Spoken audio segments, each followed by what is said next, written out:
Hello everyone, আসসালামু আলাইকুম। কেমন আছো সবাই? নতুন দিনে নতুন আরেকটি ব্লগ ভিডিও নিয়ে চলে আসলাম। এই তো সকালের দিকে চা বানাইছিলাম, তো চা রুটি খাবো। চা দিয়ে রুটি খেতে কিন্তু ভালোই লাগে। এই তো মেয়েকে দিলাম চা রুটি খাওয়ার জন্য, আর আমিও দিতে চা নিয়ে বসলাম, চা রুটি খাবো। তো সকালের নাস্তা দিয়ে আজকে ভিডিও শুরু করলাম। আশা করি সবার ভালো লাগবে, তো সবাই পাশে থাকিও। আর এখন সকালে খাওয়া দাওয়া শেষ করে তারপরে চলে যাব রান্নার জন্য। আর আমার মেয়ে তো ঘুম থেকে ওঠে 9টা সাড়ে 9টার দিকে, তো নাস্তাটা মেয়ে উঠলেই করা হয়।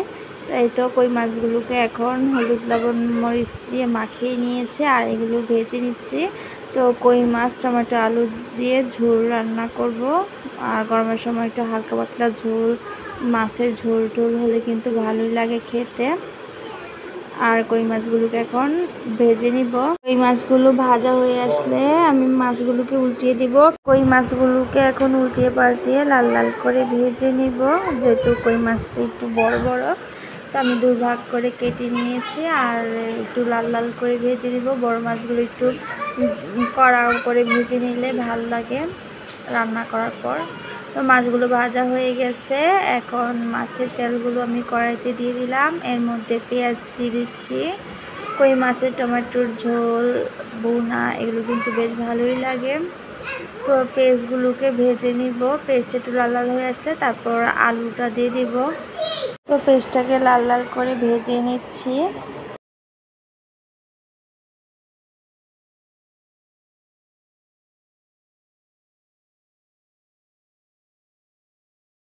এখন আলুগুলোকে দিয়ে দিচ্ছি। তো পেস্টটার সাথে আলুটাকে কিছুক্ষণ ভেজে নিব।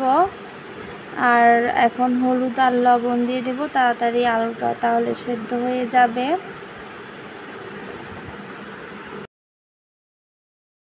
হলুদ আর লবণ দিয়ে দিলে আলুটা বেশ তাড়াতাড়ি সিদ্ধ হয়ে যায়। মশলার সাথে কষানোর পরেই কিন্তু সিদ্ধটা হয়ে যায়। আলু আর হলুদ আর লবণ দিয়ে দিলাম। তো আলুটাকে কিছুক্ষণ ভেজে নিব। ভেজে নিলে খুব সুন্দর একটা ঘ্রাণ আসে আর টেস্ট লাগে আলুটা।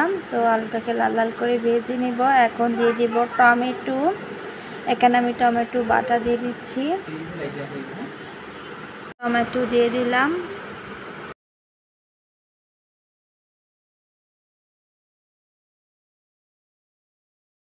টমেটোটা দিয়ে নেড়ে চেড়ে দিচ্ছি। তারপরে এখানে মশলাগুলো এখন দিয়ে দিব। এখন একটু পানি দিয়ে দিচ্ছি। মশলাগুলো দিয়ে দিব পানি।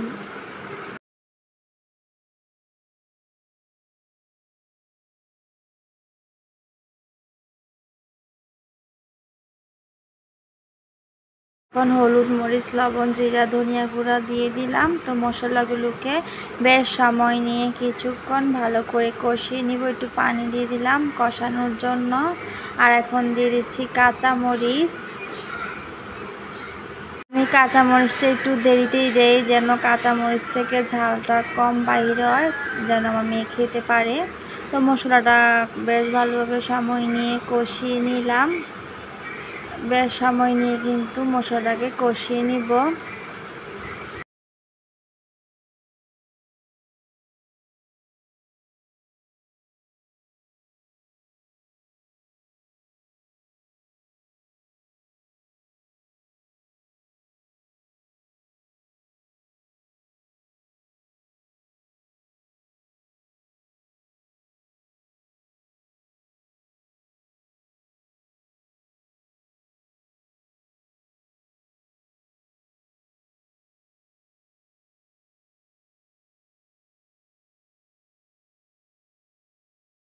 মশলাগুলো কষানো হয়ে গেলে ভেজে রাখা মাছগুলো দিয়ে দিব।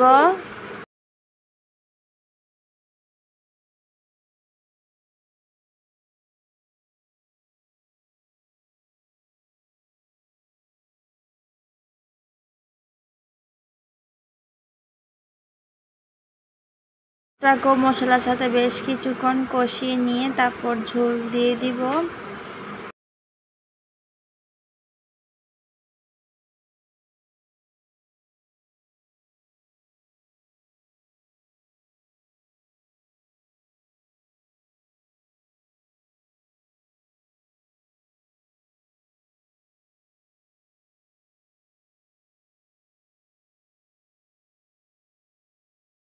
এখন ঝোল দিয়ে দিলাম। তো আজকে মজাদার একটা নুডলস রান্নাও কিন্তু, পাস্তা নুডলস রান্না কিন্তু তোমাদের সাথে শেয়ার করব। পাস্তা নুডলসটা আমি যেভাবে রান্না করেছিলাম খেতে অনেক মজা হয়েছিল, তাই ভাবলাম আপনাদের সাথেও শেয়ার করি। আর আমার মেয়েও খুব পছন্দ করেছিল। এভাবে যদি ছোটো বাচ্চাদের পাস্তা নুডলসটা রান্না করে দেওয়া হয় তাহলে বাচ্চারাও কিন্তু খুবই মজা করে খাবে। একটু ভিন্ন রকম হলে কিন্তু ভালোই হয়। আর ঝোল দিয়ে দিলাম। তো এখন ঢাকা দিয়ে দিচ্ছি। ফিরে আসছে রান্না হওয়ার পরে। এই তো আমার কই মাছ টমেটো আলুর ঝোল রান্না হয়ে গেছে। এখন চুলা থেকে নামিয়ে নিব। আর খেতেও মাশাআল্লাহ দারুণ হয়েছিল কই মাছ টমেটোর ঝোল। মাশাআল্লাহ কালারটাও কিন্তু বেশ সুন্দর হয়েছে। আর বেশি ঝোল রাখিনি, অল্প হালকা ঝোল রেখেছিলাম।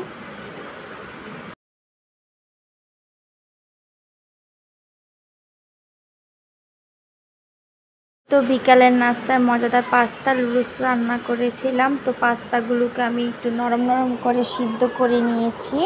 একটু নরম নরম করে সিদ্ধ করে নিলে এই নুডলস রান্নাটা করলে খেতে দারুণ হয়। তো প্রথমে আমি তেলের মধ্যে পেঁয়াজটাকে ভেজে নিচ্ছি। তো কীভাবে রান্না করেছি আমি দেখতে থাকুন, আশা করি ভালো লাগবে। এখন দিয়ে দিচ্ছি কাঁচামরিচ, তারপর দিয়ে দিব একটা ডিম। তো যার যেমন পছন্দ তেমন কিন্তু ডিম দিতে পারেন, একটা দুইটা। তো আমি একটা ডিম দিয়ে দিলাম। দিয়ে এখন নেড়েচেড়ে ডিমটাকে আমি মিক্স করে নিচ্ছি।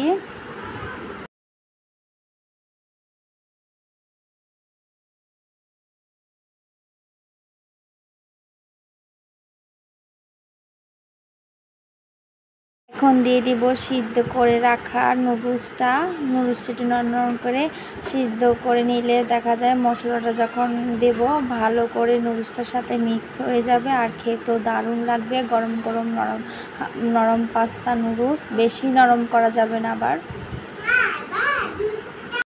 নুডলসটা আমি নেড়ে ছেড়ে দিলাম। এখন এর মাঝে দিয়ে দিব এই যে পাস্তা নুডলসের সাথে থাকা মশলাটা দিয়ে দিলাম। দিয়ে এখন আমি নুডলসটার সাথে প্রথমে পাস্তার মশলাটা মিক্স করে নিচ্ছি।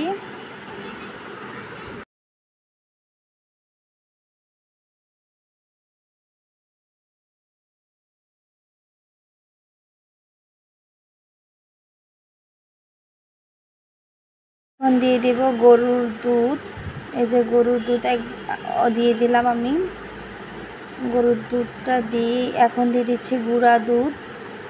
এই গরুর দুধ আর গুঁড়া দুধ দেওয়ার কারণে নুডলসটা খেতে অনেক মজা হয়েছিল। একটা দুধি টেস্ট এসেছিল। আর চিজ ছিল না, চিজ থাকলে চিজ দিলে এটা আরও খেতে দারুণ লাগে। তো আমি এখন মিক্স করে নিচ্ছি। তারপর দিয়ে দেব এটার মধ্যে আমি টমেটো সস।